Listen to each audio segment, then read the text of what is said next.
Do you know your numbers? Dun dun dun! Hello, everyone. It is that time again. I wanted to ask you that important question again. Do you know your numbers? Which numbers am I referring to today? Your sodium levels. Now, I have already started the series and I have several electrolytes listed in the series. I asked you, do you know your numbers, your potassium levels, your magnesium levels, calcium levels? Well, sodium is just as important as the rest of those electrolytes and those minerals. So, let's dive into that and find out the important aspects of knowing the right levels of your sodium. And what's the normal level of sodium? I've already written it up here. It's 135 to 145 milliequivalents per liter. Okay, this is the normal range here. That's the normal range. So I want to kind of break those numbers down, show you what happens if you're on the lower end of the 135 and under, or what happens as far as treatment when you're 145 or over, and how can you do that, like the simple way of treating that. Now, sodium in our health sometimes gets overlooked, especially if you don't have high blood pressure or you've never had any abnormal levels. You haven't even thought about your sodium levels. But if you've had a moment where it was either too low or too high, trust me, your doctor would have talked to you about that. So let's talk about the importance of knowing the sodium levels in your blood and how to maintain them and keep them within this normal range. Now, sodium plays a vital role in our health. It helps everything from our fluid balance all the way up to, and fluid balance is just a matter of, are you retaining fluid in your system? Some people, if they have a high sodium diet, which is also known as salt, then you'll notice that you may be retaining some fluid in your body with swelling. Some folks have swollen ankles or, their joints. Any part of your body can be swollen, even your face. So you got to stay on top of that if you start seeing some of those signs. Now, not only fluid balance, but nerve function. Believe it or not, if your sodium levels are out of whack, you can have stuff like tingling, numbness, tingling in your fingertips. I mean, you have all kinds of symptoms. So let's check out how you can maintain your overall health by maintaining these numbers. First of all, if you have low sodium, that has a name. It is called hyponatremia.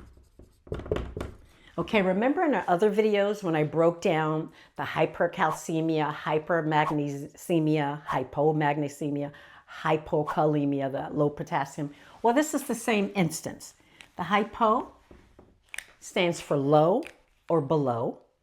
So anything below this number would be hyponatremia. So that would be anything below, I'm doing the colors so they can stand out, 135. Okay, that's hyponatremia. And then the Na, this is the sodium. Any of you know who knows chemistry? And A, that's for sodium. Making mistakes already. Na plus stands for sodium. And as in the other videos I told you, the emia, that's blood. So that's low sodium in the blood, okay? So anything below 135 would be hyponatremia.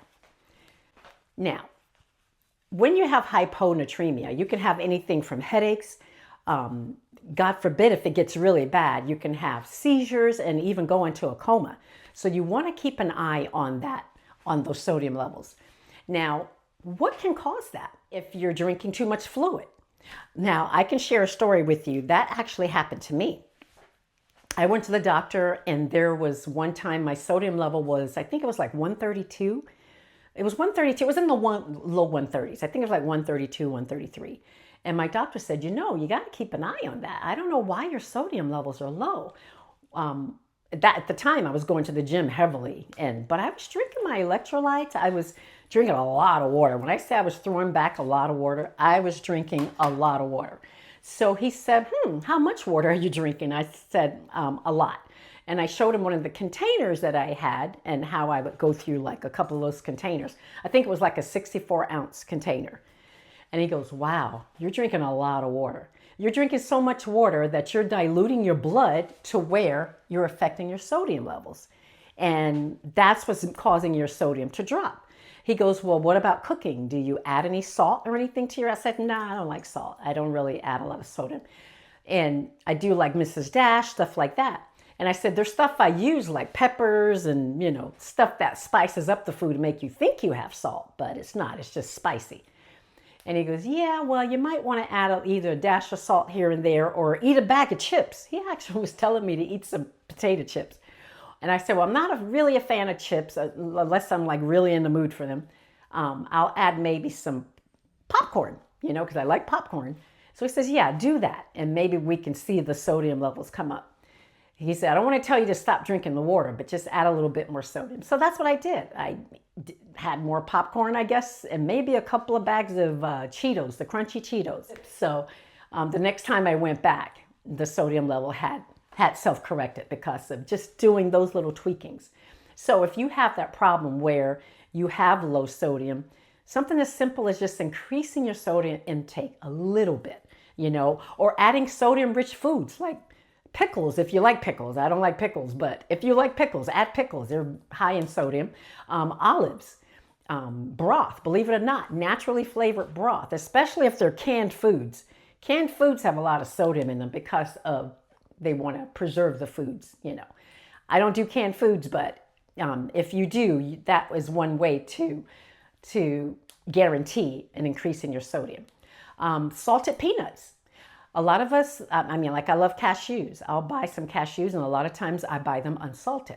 But now, because I know I drink so much water, I deliberately will buy the lightly salted. At least I have some kind of sodium coming in my diet. So that might be something you want to consider. One thing I want you to remember too is to watch those processed foods. I'm talking canned foods. I'm talking frozen foods. Believe it or not, those foods, I don't care how they're packaged, even if they're packaged as healthy, they're all packed with sodium. So if you have high sodium in your diet, you definitely want to watch that and look at the sodium content on the ingredients and make for sure it's not too high. And continue to refer to your healthcare provider, your medical professional, and ask them, what do they recommend? Do they recommend anything? And I just say cooking is a whole, I know it's time consuming, but cooking is better for you because you know what's going in your food. You're not putting all those preservatives. You can manage what you put in your food. You can use the herbs and the spices, the non-sodium, the salt-free spices that can actually flavor your food pretty well. And that way you can stay on top of that. So just be mindful of that. Now, in some cases, you may need to, if your sodium levels are really low. We've had people come into the ER and, oh my gosh, their sodium levels are like 126, 125, and they're having symptoms. They're either, I don't know, they may be having some cardiac issues or whatever. It could be anything, dizziness. You can have all kinds of adverse reactions to that. So what we would have to do is give them a saline, normal saline, sodium chloride infusion.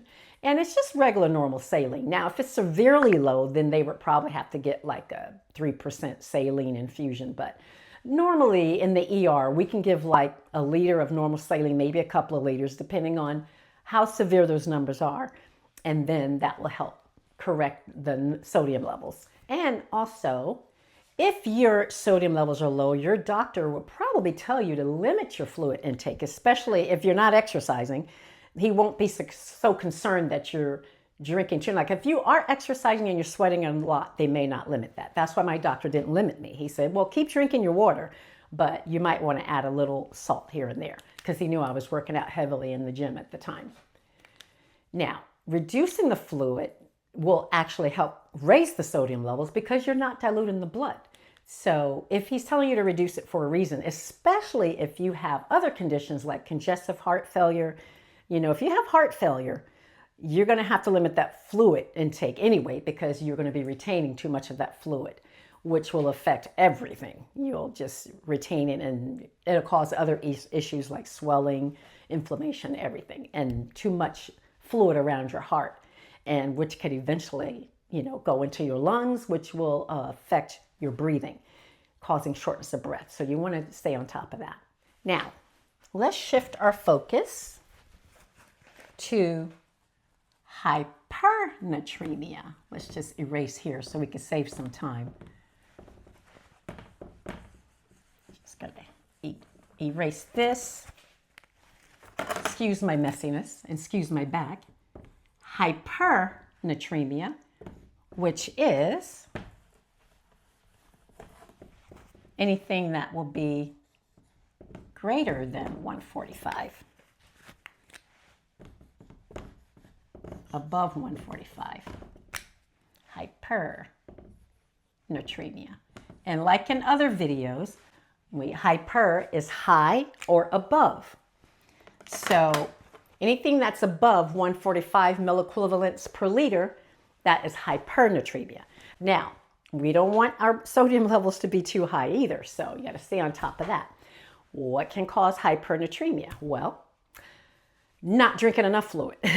So that's the opposite of the cousin of the 135. The 145, sometimes people have too much sodium in their blood because they're not drinking enough fluid to flush it out of their system, to flush it out of their bloodstream. So in this case, the doctor will tell you to increase your fluid intake, increase your water, so you can, start diluting that blood and flushing that sodium out. They will also tell you to reduce your sodium-rich foods such as, pickles or salted peanuts or anything, salted potato chips, popcorns, anything that has salt on it. They will tell you to minimize that. And to cook with fresh ingredient herbs like, your Mrs. Dashes or, anything like that, that can kind of help. Or with the jalapeno peppers, stuff like that. They might want you to be mindful of the spices too, though, if you have other issues like, God forbid, any kind of stomach ulcers or, so just consult with your healthcare provider and your doctor to make for sure you're following the right dietary changes. And the same way with the hyponatremia, if you come to the ER and your and your sodium levels are above 145, there are medications that we can use to help bring that down as well. You do not want it to get to that point to where you're way above the 145. Because if you're a person who has high blood pressure, that too can be a problem because too much sodium in the blood sometimes can affect the blood pressure. But then again, there are studies out now that are saying that the sodium really doesn't affect the blood pressure. So I don't know. There's so many studies out there. I read so much, guys. And through my research, there's so many contradictions out there because for years we've been told that sodium, if you have a high salt diet or whatever, it will increase your blood pressure, will increase all this. So now there's other studies out there saying that that's not always the case with certain people, with most people or all people. I don't know. So like I said, I'll always refer you guys back to your own research that you can follow up and see for yourself what's out there. But I would just keep an eye on that to keep your sodium levels within that range. And I think you'll be okay if you keep it within the normal range. You shouldn't have any problems from that. But if you have high blood pressure, definitely take your medications and definitely stay on top of whatever your doctor advises you to do at that moment. Anyway, with all of this information, I want you to stay mindful and stay on top of that. Because not only sodium, but your magnesium, your potassium, your calcium, your vitamin D, all of those levels are very important. If you know these numbers and you stay on top of them, you can be proactive in your health and you can keep yourself as healthy as you can. Because what do I always tell you guys? If you're healthy, you're wealthy. So this is why I want you to know your numbers and you don't want to have any kind of problems with your health. Because with hypernatremia, you got to be very careful because you can have certain conditions like diabetes insipidus. People who have diabetes insipidus, they tend to have hypernatremia because they're urinating a lot, they're peeing a lot. And if you know anybody who was diabetic and they were always going to the bathroom, well, that's, like I said, that's a condition called diabetes insipidus. So by urinating a lot, peeing a lot, you can become dehydrated. Not only that, if you're sweating a lot, you can become dehydrated. There's all kinds of ways that you can become dehydrated. So those kind of symptoms can cause. And then what happens if you're doing all that, then you're extra thirsty. So it's like a vicious cycle, you know, and if it gets too high, then you can have confusion, you can have muscle twitching, and God forbid, you know, other things can go wrong in that instance. So you really want to stay on top of that. Drinking more water often is definitely the first step in treating the hypernatremia, because if you're way over the 145, you have too much sodium floating around in your bloodstream. And you definitely want to drink more water to flush that out, to clear it out, and limit those high sodium snacks in the process. Whether you're dealing with low or high sodium levels, understanding the implications for the treatment options can make a difference in your overall health and well-being. If you found this information helpful, please click like, share, comment below if you like, and subscribe if you haven't already. And I will continue to bring more information like this that will be helpful to you. So thank you so much for your time. I'm Nurse Sabrina Clayton. Remember again, if you're healthy, you're wealthy. And we want you to be as healthy as you can by knowing these sodium levels. Stay on top of those, okay? Take care.